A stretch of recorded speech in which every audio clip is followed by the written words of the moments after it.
દિયોદરના ઓઢા ગામે આજે 8મા તબક્કાનો સેવા સેતુ કાર્યક્રમ યોજાયો. ગુજરાત સરકાર દ્વારા દરેક લાભાર્થીઓને સ્થળ પર સરકારી સેવા મળી રહે તે માટે સેવા સેતુ કાર્યક્રમનું આયોજન કરવામાં આવે છે. જેમાં શનિવારના રોજ દિયોદર તાલુકાના ઓઢા ગામે 8મા તબક્કાનો સેવા સેતુ કાર્યક્રમનું આયોજન કરવામાં આવ્યું હતું. જેમાં દિયોદર મામલતદાર શ્રી, તાલુકા વિકાસ અધિકારી શ્રી, તાલુકા પંચાયતના પ્રમુખ શ્રીની હાજરીમાં આ સેવા સેતુ કાર્યક્રમનો દીપ પ્રાગટ્ય કરી ખુલ્લો મૂકવામાં આવ્યો હતો.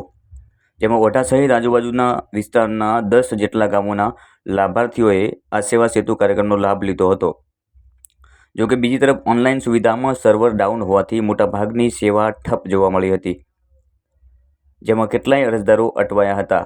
જેમાં અન્ય સેવામાં પણ મોટાભાગના લોકોએ આ સેવા સેતુ કાર્યક્રમમાં ભાગ લીધો હતો. જેમાં ગામના આગેવાનો, સરપંચ, ડેપ્યુટી સરપંચ પણ ઉપસ્થિત રહ્યા હતા અને કાર્યક્રમને સફળ બનાવવાનો પ્રયાસ કર્યો હતો. પરંતુ આ કાર્યક્રમમાં ક્યાંક ને ક્યાંક અરજદારો ખૂબ જ અટવાય છે.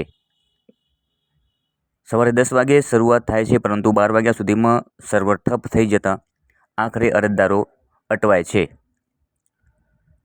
અરજદારનું કહેવું છે કે સરકાર પૂરી તૈયારી સાથે આવા કાર્યક્રમો કરે. ખાસ કરીને જે પ્રકારે અધિકારીઓ પોતાની ફરજ પૂર્ણ રૂપે બજાવતા હોય છે, પરંતુ આ સેવાકીય પ્રવૃત્તિઓ ઠપ થવાને લીધે કેટલાય અરજદારો અટવાય છે.